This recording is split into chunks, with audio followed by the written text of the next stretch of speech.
Assalamualaikum warahmatullahi wabarakatuh. Bagaimana nih kabarnya hari ini? Ya, alhamdulillah hari ini kalau aku baik sekali. Alhamdulillah. Kita bertemu lagi dalam acara Ngopi, Ngobrol Optimis, Penuh Inspirasi. Bersama saya Rahmadi Dan saya Rabiatul Jana. Kita hari ini kedatangan bintang tamu yang luar biasa ya Rabia. Ya, tentunya dari Pendidikan Bahasa dan Sastra Indonesia angkatan 2023. Kelas A1 ya sebenarnya ini ya. Iya. Tapi kata pepatah tuh tak kenal maka tak sayang. Kalau begitu kita kenalan dulu dengan semua narasumber kita pada hari ini. Kita minta dari sebelah situ dulu. Baik, terima kasih. Perkenalkan, nama saya Nur Hidayah. Saya Nia Firdayanti dan saya Nia Maulida. Dan saya Rahmasari. Nah, tadi semua narasumber kami ingat tapi siapa namanya? Tentu ingat dong nama-nama lengkap, apalagi mereka di sini paling cantik ya. Wah, tapi tetap aku yang paling ganteng di Iya, sini. oke, boleh. Kita mau tanya-tanya nih ya seputar tentang perjalanan karir atau apa ya namanya ya, perjalanan karir ya, memasuki perkuliahan di Iya. JPBSI. Mungkin dari aku dulu ya. Nah, kalian kan tentu kan sekarang udah menjalan 2 tahun kan kuliah. Apa sih waktu awal itu kalian kayak apa ya, kayak bagaimana tantangan atau awal-awal masuk kuliah gitu, kenapa memilih jurusan ini? Boleh dari pojok sana dulu. Mulai dari saya, sebenarnya saya masuk PBSI ini juga karena memang dijadikan pilihan pertama. Pada awalnya saat SMA, saya itu sebenarnya ingin mengambil sastra Indonesia, cuman karena kebetulan di Universitas Lambung Mangkurat ini tidak ada jurusan yang fokus pada sastra Indonesia. Jadi ortu saya itu menyarankan untuk mengambil di bagian pendidikan saja, di bagian JPBSI. Karena itulah untuk mengikuti passion saya juga, yang pada awalnya memang saya itu memilih karena sastra. Memang sebenarnya untuk kebahasaan itu jujur kurang. Jadi akhirnya saya memilih JPBSI sebagai pilihan pertama dan alhamdulillah masuk ke sini. Wah, luar biasa ya alasan mengapa memilih masuk di PBSI karena tertarik dalam dunia sastra. Cuma di ULM itu tidak ada jurusan yang berfokus ke sastra, hanya di bidang pendidikan bahasa dan sastra Indonesia. Ya, kita lanjut nih untuk Firda dulu nih, silakan. Baik, terima kasih. Alasan saya masuk jurusan PBSI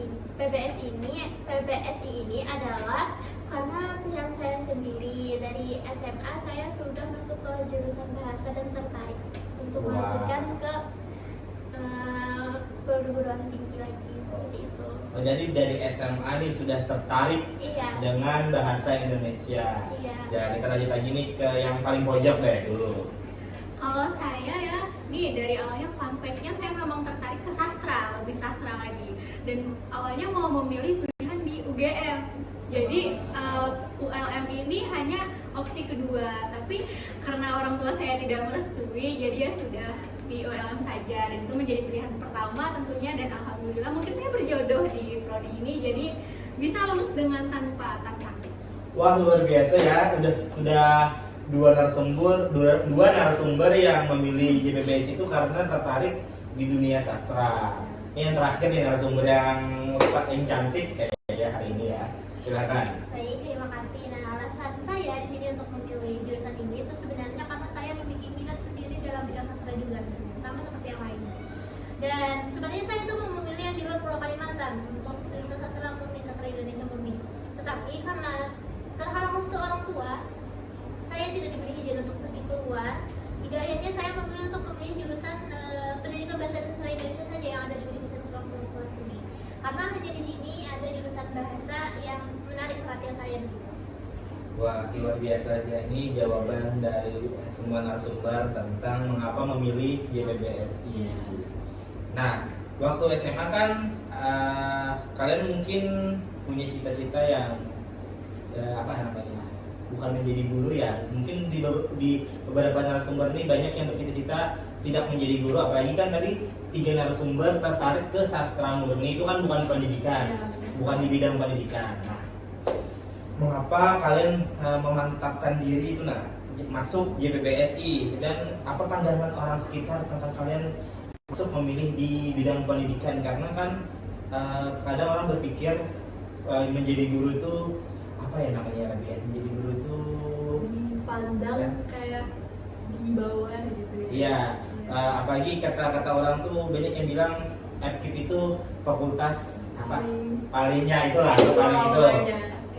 Dibandingkan dengan fakultas saya. Itu mengapa kalian yakin, dan apa pandangan orang sekitar, baik itu teman ataupun keluarga selain orang tua? Kita minta jawaban dari Firda dulu deh. Pengalaman saya, pandangan dari orang-orang sekitar saya itu, saya pernah dibilang seperti ini, kenapa sih masuk jurusan bahasa Indonesia, kan udah bisa bahasa Indonesia gitu. Lalu ada juga yang bilang kenapa masuk jurusan bahasa Indonesia, kenapa tidak jadi perawat aja gitu, saja. Lalu kalau dari orang tua saya sendiri, orang tua saya tidak memaksakan saya jadi itu, terserah saya seperti itu. Karena kan saya memang tertarik di jurusan bahasa dan sastra Indonesia, jadi itu tidak mendengar perkataan orang lain. Lalu yang membuat Nia yakin nih masuk JPBS itu apa? Yang membuat Nia yakin 100%, walaupun ada kan pandangan-pandangan orang, mengapa tidak menjadi perawat saja? Ya. Mengapa sih mengambil jurusan JPBSI, kan kamu sudah bisa bahasa Indonesia. Nah, itu apa yang membuat Nia yakin masuk lagi nih, tetap yakin masuk di JPBSI? Apa yang membuat Nia yakin? Karena kan tidak hanya jadi guru juga kan, BSI bisa harus, yang penting ada skill, misal komputer, misal atau yang lain-lain. Jadi saya tidak berpatokan ke guru saja, jadi guru, jadi bisa pelajar juga. Maksudnya itu kuliah di JPBS itu prospeknya banyak, bukan hanya menjadi guru, bisa menjadi penulis, sastrawan, ataupun sutradara pun bisa ya, karena kita kan ada mata kuliah apresiasi sastra, ada mata kuliah ekranisasi dan sebagainya. Nah itu jadi JPBS itu bukan hanya ingin menjadi guru saja, itu pendapatnya. Nah kita minta pendapat dia nih, bagaimana?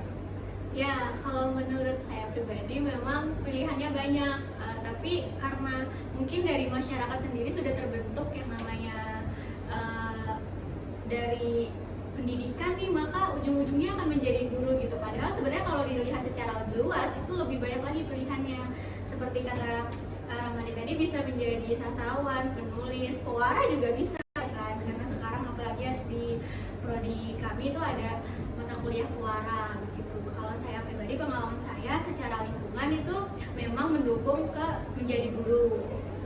Tapi kalau saya pribadi mungkin nanti saya akan sekalian juga untuk menciptakan karya-karya seperti novel, cerpen, puisi, pantun dan segala macam. Kalau memang pernah suatu pengalaman saya ketika ditanya oleh tante saya, mengapa kamu memilih jurusan pendidikan bahasa padahal kamu sudah bisa berbahasa Indonesia begitu. Terus saya membalaslah nih secara mungkin terdengar kejam, tapi balasan saya, tante saja ngomong bahasa Indonesia masih berbelit-belit begitu, dan sebenarnya bahasa Indonesia itu tidak semudah itu pembelajarannya gitu. Tapi kalau baik, tadi kan sudah dijelaskan mengapa masuk PBSI dan pandangan-pandangan anak kan bagaimana. Tapi kalau dari dia sendiri, apakah ingin menjadi sebagai tenaga pendidik setelah lulus nanti? Iya, kalau saya pribadi memang dari kecil sudah diminta untuk jadi, kamu nanti kalau sudah besar jadi guru aja ya. Dan saya pribadi juga memang ingin menjadi tenaga pendidik. Saya apalagi memperkenalkan sastra ke anak-anak gen alpha ya, pastinya pasti seru banget.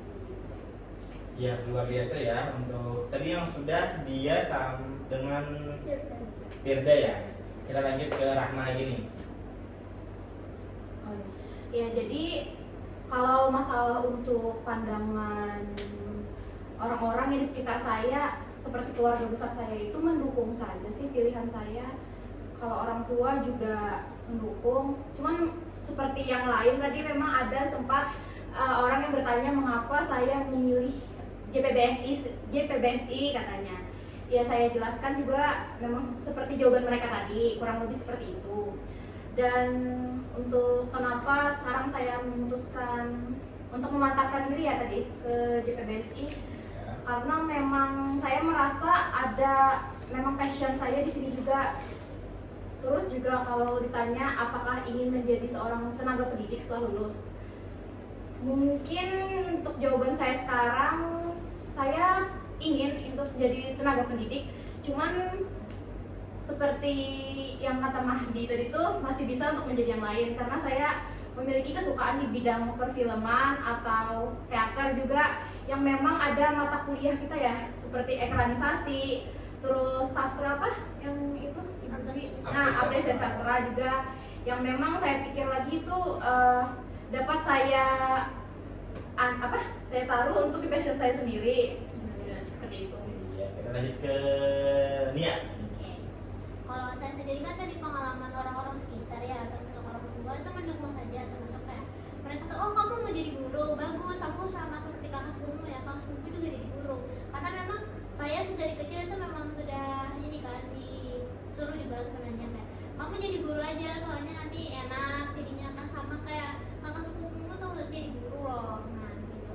Dan untuk keluarga besar juga mendukung sebenarnya, apalagi misalnya masuk bahasa ini kan kayak, oh bagus kamu jadi guru bahasa ya, wah keren katanya, bagus, banyak gitu. Tapi memang ada yang meremehkan, termasuk itu salah satunya mungkin saya sebut itu salah satu teman sekelas saya pas di sekolah dulu, katanya buat apa sih kamu milih jadi guru, buat apa kamu jadi masuk jurusan bahasa Indonesia, kan kita sudah berbahasa Indonesia.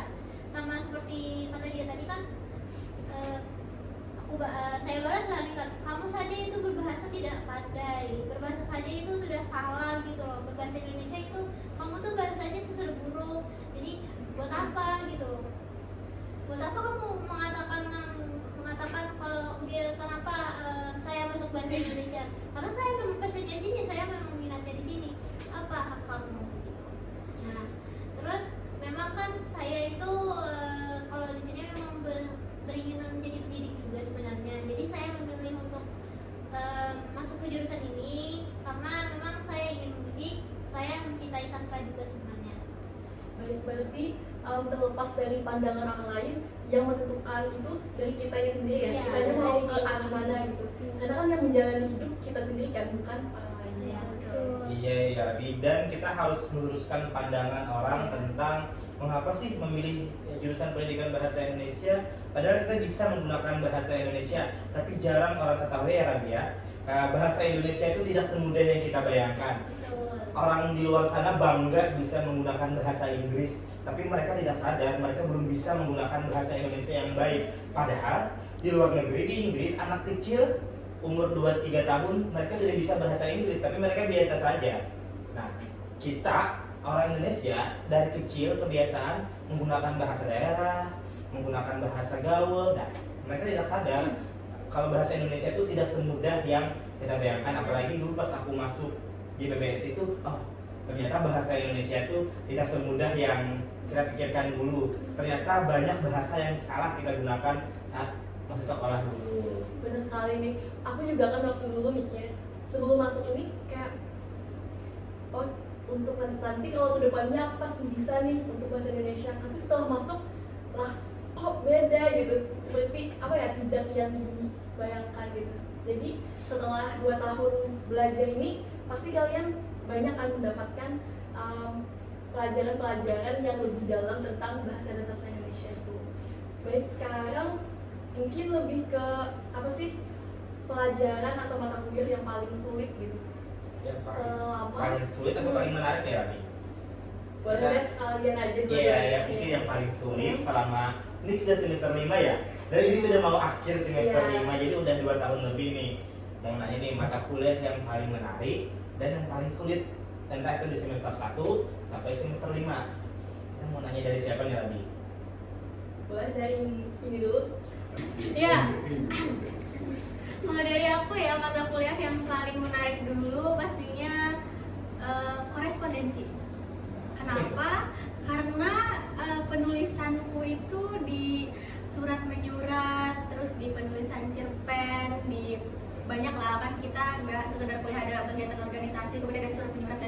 kan begitu. Itu tuh banyak yang salah dan itu bisa mengasah skillku di kepenulisan gitu, karena aku menulis narasi juga begitu. Jadi kalau untuk mata kuliah yang menarik memang korespondensi, karena selain memperbaiki surat tadi, aku jadi bisa belajar nih cara kepenulisan yang baik dan benar begitu.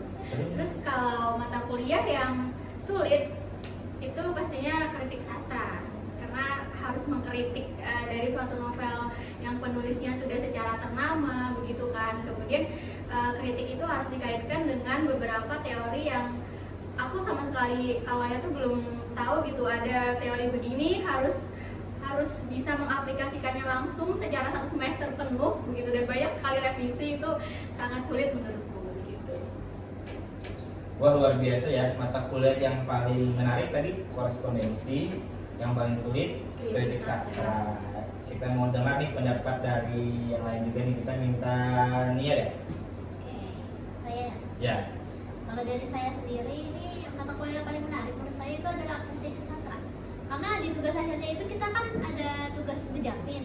Nah, itu tuh sangat menyenangkan menurut saya, karena kita berlatih bagaimana cara bejapin, mengenal budaya sendiri kan, bejapin itu sendiri apa dan lain sebagainya. Terus juga momennya itu, momen saat kita latihan dan bersama-sama itu sangat berharga di saya. Jadi itu merupakan, jadi apresiasi sastra itu merupakan salah satu mata kuliah favorit kesukaan saya. Oh, terus yang paling sulit nih ada yang ini. Yang paling sulit menurut saya itu adalah linguistik dan kawan-kawannya. Oh iya. Iya, linguistik dan kawan-kawannya. Karena apa? Karena saya memang lebih ini ya, lebih ke pemahaman tuh agak kurang kalau di bagian bahasa. Karena saya kan lebih sukanya itu di bidang sastra sebenarnya daripada bahasa. Jadi saya agak kurang suka kalau di bagian bahasa saja sebenarnya, seperti itu. Tapi dapat saja kan? Iya. Alhamdulillah. Alhamdulillahnya paham saja. Paham saja. Lulus? Lulus? Alhamdulillah. Alhamdulillah lulus ya. Walaupun tidak disukai, yang paling sulit ya, yang paling sulit, tapi alhamdulillah tetap lulus. Kita lanjut nih ke Rahma deh. Bagi saya itu yang menarik ya. Iya. Yang menarik seperti kata Maulida tadi, yaitu apresiasi sastra sih saya, sama ekranisasi. Kalau apresiasi sastra itu kan yang bagian akhirnya adalah japin ya. Benar kata Maulida tadi tuh, bahwa japin ini seru banget. Ayo kita lakukan lagi 10 kali menjapin sampai lulus. Nah, seru banget momen-momennya itu yang bikin saya selalu kangen untuk menjapin terus. Terus juga ekra ya. Ekra melalui perpindahan dari novel ke film itu menarik sih, keren banget. Terus juga mata kuliah apa yang Paling sulit. Paling sulit. itu lebih ke kebahasaan sih, seperti semantik Dan kawan-kawan. ya dan kawan-kawannya, karena memang saya ya lebih ke sastra juga seperti Maulida tadi, cuman ya masih bisa lah, alhamdulillah. Sudah 2 orang nih yang paling sulit ini adalah mata kuliah kebahasaan, semantik dan kawan-kawan. Kita lanjut nih yang terakhir nih, Firda silakan. Ya, menurut saya yang sulit dulu. Mata kuliah yang sulit itu ini sih, linguistik dan teman-temannya juga. Itu saya jujur belum menguasai untuk mata kuliah itu, belum, tapi alhamdulillah lulus. Nah, lalu kalau mata kuliah yang menarik sih apresiasi sastra seperti Rahma dan Maulida, karena itu banyak sekali momen di dalam mata kuliah itu, latihan dari pagi sampai malam, terus kumpul sama teman-teman, pokoknya seru deh. Banyak yang suka ya mata kuliah apresiasi sastra. Kalau Rabi nih sukanya mata kuliah apa yang paling Rabi suka? Kalau aku sendiri sih sepertinya juga sama sih, apresiasi sastra. Karena waktu itu kan semester 2 kan kita. Nah semester 2 itu kayak awal-awal kita mulai beradaptasi kan dengan kuliahan. Dan itu menurut saya pribadi, karena dengan jadwal yang lain juga kan, itu kita harus bisa membagi waktu gitu. Dan itu sih yang paling berkesan selama kita ini. Tapi yang lain juga berkesan ya, tapi itu yang paling membekas gitu. Karena hampir 1 bulan kan kita latihan kan, Iya. terus malam juga sampai hujan juga kita tetap latihan juga kan. Betul. Kalau kamu sendiri bagaimana? Kalau aku paling suka itu waktu kita liburan kemarin ke pantai. Itu yang paling aku suka. Itu bukan mata kuliah. Oh bukan ya? Oh bukan mata kuliah itu. Kalau mata kuliah yang paling aku suka sama sih seperti yang lain juga, apresiasi sastra. Kebetulan di situ kan aku juga main. Seru sekali tuh pengen latihan, marah-marahan, merajuan, bersarik-sarikan, ya kan? Kadang anggota yang tidak bisa ditegur, latihan hilang-hilang. Nah itu berkesan sih. Terus ini juga yang ngaret kan. Misalnya nih kita maunya jam berapa, tapi datangnya jam berapa gitu. Ada sudah kebiasaan ya masyarakat Indonesia Betul. tidak tepat waktu. Iya, betul. Iya, betul. Aku mau nanya juga nih, pengalaman yang paling berkesan selama kuliah dari semester 1 sampai semester 5, entah itu di kelas ataupun di luar kelas atau yang manapun lah, pengalaman yang paling berkesan selama kuliah dari semester 1 sampai semester 5 dari kalian. Aku minta dari Firda dulu deh. Menjadi PJ. Oh menjadi PJ, apa tuh? Mengapa jadi pengalaman paling berkesan menjadi PJ? Kebetulan PJ mata kuliah apa Firda? Korespondensi. Korespondensi. Kenapa tuh? Mengapa tuh jadi yang paling berkesan? Itu mengajarkan saya banyak hal. Dan pastinya bagaimana cara ini apa sih biar jadi tegas dalam mengatur teman-teman seperti itu. Lalu mengajarkan saya juga jadi pemimpin ya, walaupun itu kan dalam lingkup kelas saja ya. Seperti itu. Lalu mengajarkan saya jadi sabar. Terus banyak deh pokoknya. Lalu yang berkesan selain itu juga liburan kemarin ya. Sama ya? Ya, itu kan jadi kita makin akrab gitu loh. Kita kan main permainan juga, foto-foto, bikin konten dan lain-lain. Itu seru banget pokoknya. Baik. Terima Lanjut ya. kasih ya. Terima kasih ya pengalamannya menjadi penanggung jawab mata kuliah apa tadi? Korespondensi, jadi pernah berkesan begininya. Lanjut, kita kemana lagi? Baik, selanjutnya boleh ke Nia Maulida, tapi sebelum itu bisa juga nih untuk pengalamannya seperti homesick atau dari semester 1 sampai semester 5 atau ada pengalaman yang di luar apa ya kayak Perkuliahan. luar kuliah atau misalnya sendiri di kos karena apapun itu gitu. Ya, Boleh atau belum diceritain. makan di kos Iya. 2 hari misalnya beras Mungkin, habis. Mungkin bisa seperti itu ceritanya tidak Iya. harus di perkuliahan. Iya. Ya, silakan ya.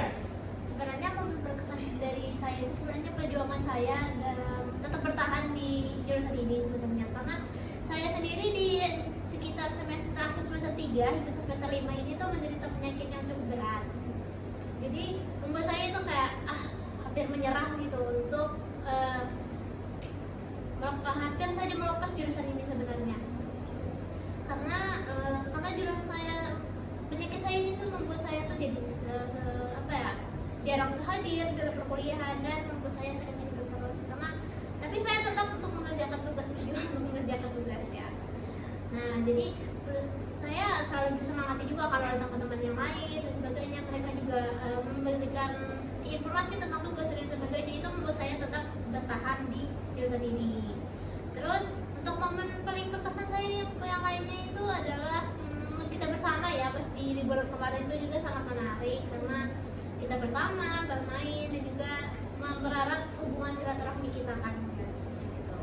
Iya, Nia kan kemarin sakit ya. Nah, apa sih yang membuat Nia tetap bertahan berkuliah walaupun sakitnya kan lumayan berat, itu lumayan lama juga kan sakitnya Nia. Selain dari mungkin dari semangat dari orang tua, dari teman-teman, apa sih keinginan yang Nia inginkan gitu? Nah, mengapa Nia masih bertahan di JBSI walaupun banyak rintangannya kan dari semester 3, 4 sampai 5. Nah, itu kan tidak waktu yang sebentar. Nah, mengapa sih Nia bertahan selama itu untuk tetap berkuliah di JBSI? Sebenarnya lebih ke cita-cita saya sih. Cita-cita saya kan ingin menjadi guru dan menjadi seorang penulis. Jadi saya mempertahankan cita-cita saya tersebut. Jadi itu yang menjadi motivasi saya untuk tetap bertahan di sini, kayak saya tuh harus menjadi guru, saya tuh harus bisa menjadi penulis. Jadi saya harus tetap bertahan di sini dan tidak boleh gugur. Karena kalau gugur kurut itu saya akan menjadi orang yang gagal. Sudah setengah jalan juga ya? Iya, sudah setengah jalan. Iya. Tetap semangat ya Nia ya. Kita lihat kemana lagi nih Rabi. Kita ke mana? Boleh ke itu dulu. Ke mana? Untuk apa tadi? Untuk pengalaman paling berkesan selama kuliah. Pengalaman paling berkesan pas awal masuk kuliah aja ya. Iya. Ya itu homesick sih. Udah pasti kayaknya rata-rata mahasiswa itu pasti pernah merasakan yang namanya homesick. Iya, saya anak kos. Iya, apalagi anak kos, benar.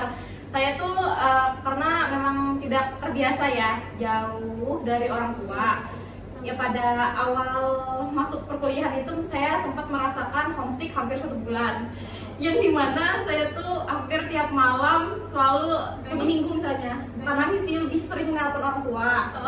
Nah, jadi waktu itu awal-awal perkuliahan juga belum masuk organisasi kan, jadi sempet kayak tiap minggu tuh selalu pulang karena dekat aja gitu kan, 2 jam lah dari sini.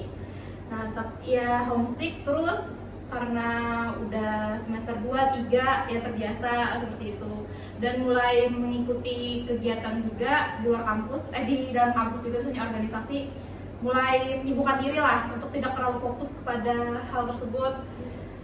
Terus apa yang berkesan lagi? Apa sih yang paling berkesan yang pertama? Oh kalau di kampus ya, kalau di kampus tuh yang berkesan yang pertama Japin, terus yang liburan kita kemarin tuh luar biasa. Kemarin tuh sempat ada pikiran apa, sempat gak ikut karena ada LPJN kan di luar, tapi karena ya emang pengen ikut banget gitu, akhirnya ikutnya. Kapan lagi kan kita kapan lagi kita tuh kumpul jalan-jalan. Kita biasa bisa jalan-jalan lagi ya. Nah, jalan-jalan lagi ya kita ya. Namanya saya. Ramadi yang bayarin ya. Ramadi yang Nanti terakhir. kasih aja uangnya ke aku, nanti aku yang bayarin. Tergantung kos kita. Jadi kita lanjutin ke dia ya, ke dia. Ya. Ya, kalau saya pribadi ya pengalaman kalau berkuliah berkesan itu jalan kaki. Karena dari semester 1 sampai semester 5 itu saya jalan kaki. Orang tua tuh belum ngasih izin untuk pakai motor. Selain takut, saya juga belum bikin SIM. Terus selama jalan kaki itu dari semester 1 saya sudah 2 kali ganti sepatu. Ya itu aja yang Jadi jalan kaki Iya. pengalaman yang paling berkesan. Nanti kalau sudah punya anak ya, ibu dulu kuliah jalan kaki loh. Kamu gak usah apa nih, kamu gak usah minta motor-motor. Iya Rabi, itu mungkin apa yang kita mau bahas ya. Tadi pengalaman, kalau dari Rabi nih, pengalaman paling berkesan selama kuliah apa? Kalau aku sih paling berkesan ya, sebenarnya banyak yang berkesan, tapi ada satu yang paling berkesan itu waktu awal masuk kuliah aja sih. Karena kemarin itu ada pilihan kan antara Unlam ini sama di apa ya, di kota aku gitu. Karena kemarin itu kalau tidak lolos SNBP, aku tidak akan lanjut ke Unlam ini, dan aku langsung milih ke di Amuta itu ada STIA, Sekolah Tinggi Ilmu Administrasi, dan aku ngambil administrasi publik di sana. Dan bahkan kemarin itu pilihan 2-nya juga administrasi publik dan pilihan 1 PBSI ini. Jadi paling berkesan itu sih, mungkin sudah jalannya kali ya aku berada di sini dan bisa bertemu sama kalian.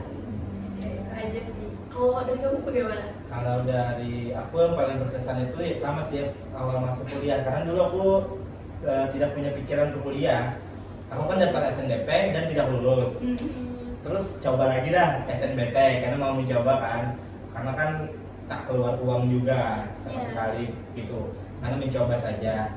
Ternyata rezekinya lulus. Tapi bukan pilihan pertama PBSI ini. Apa pilihan? Pilihan pertama aku dulu itu ilmu komunikasi. Karena aku dulu pikir seperti ini ya Abi ya. Apa yang sih yang tidak jauh dari ilmu komunikasi? Ya bahasa Indonesia. Ternyata setelah masuk lumayan jauh ya ilmu komunikasi dengan bahasa Indonesia, sangat jauh kayaknya. Karena dulu masih awam ya, belum tahu bahasa Indonesia itu seperti apa. Aku mau nanya juga nih, kita mungkin aku mau nanya siapa sih apa nih momen yang membuat kalian kesel saat di kelas, apalagi tahu kan kelas kita itu seperti apa. Nah apa sih yang apa, atau ada orang yang kalian benci kan di kelas, yang paling kalian kesel di kelas, siapa sih? Mungkin dari Nia dulu deh. Sebenarnya sih hampir tidak ada ya.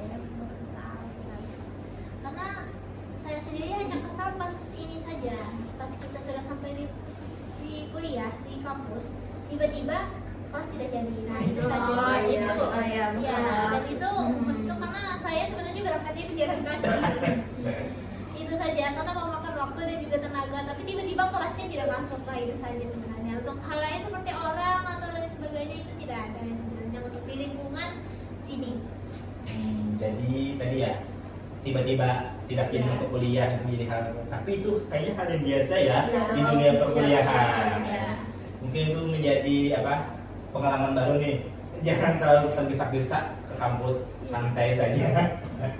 Kita lanjut ke Nia Firda ya. Kalau yang benci di kelas tidak ada karena Jujur. Iya. Lanjut. ada karena kan pasti masing-masing kita kan berbuat salah, jadi apa ya, tidak seharusnya kita sampai jadi benci, kan kita teman. Kalau yang bikin kesel itu jadi PJ itu aja udah. PJ lagi, PJ lagi. Ya. Ya, Dampaknya nih sangat besar sekali dengan PJ. itu akan membekas selalu sampai lulus kuliah. Semester depan mau jadi PJ lagi? Bisa tapi Ayah. Iya. Lanjut nih ke dia silakan. Ya kalau saya tidak ada yang kesal, tapi kadang ini kalau ada kerja kelompok pasti ada saja oknum yang hilang, tiba-tiba hilang. Dia awalnya berisik, tapi kalau ditanya soal kelompok hilang, entah kemana. Itu ngeselin. Jadi teman yang suka hilang-hilangan Iya. saat ditagih tugas Iya. kelompok. Tapi kalau masalah yang lain dia ada gitu. Nimbrung dia kalau masalah yang heboh-heboh, nimbrung kalau masalah ditagih tugas hilang. Iya, itu kan jadi beban saya sendiri ya. Aduh, saya lagi nih yang ngerjain begitu. Iya, itu ya dia kalau dari Rahma. Yang bikin kesel di kelas tuh hampir tidak ada sih, lebih kayak misalnya yang dosen tadi ya, pembatalan jam itu kadang ya bikin kesel. Tapi mungkin kalau kesel tuh ya mungkin ada apa ya, lebih ke ya udahlah gitu, nggak yang dipikirkan panjang, ya udah berlalu udah gitu aja. Sejauh ini nggak ada sih. Kalau dari aku sih pengalaman yang paling berkesan karena kami di kelas itu minoritas ya laki-lakinya. Jadi kami laki-laki itu harus selalu mengalah ya maaf, harus selalu mengalah tentang sebuah keputusan. Dan yang paling aku suka itu adalah cicok di grup. Bertengkar di grup tuh aku sambil ketawa, suka kayak serunya kayak gitu lah. Kalau ada masalah-masalah yang heboh tuh banyak yang nimbrung. Coba kalau masalah info ditanya ini bahasa Indonesia sepi gitu. Tapi kalau nggak ada masalah itu nimbrung semuanya keluaran. Masalah yang paling aku suka sih, yang paling berkesan dan membuat aku kesel. Kalau Rabi kayak tak perlu deh, karena waktu kita sudah terbatas ya Rabi ya. Baik, nah tadi adalah pengalaman sekaligus lika-liku ya berada di jurusan PBSI. Tentunya banyak hal yang menyenangkan ya, tidak yang terlalu sedih-sedih banget kan? Iya. Oke. Baik, ini adalah Ya, mungkin cukup ya Rabi ya. Iya. Karena sudah kita banyak membahas hal tentang narasumber kita hari ini. Kalau itu sampai bertemu lagi di acara ngobrol optimis penuh inspirasi. Saya Rahmadi, saya Rabia Tujana. pamit undur diri. Wassalamualaikum warahmatullahi wabarakatuh.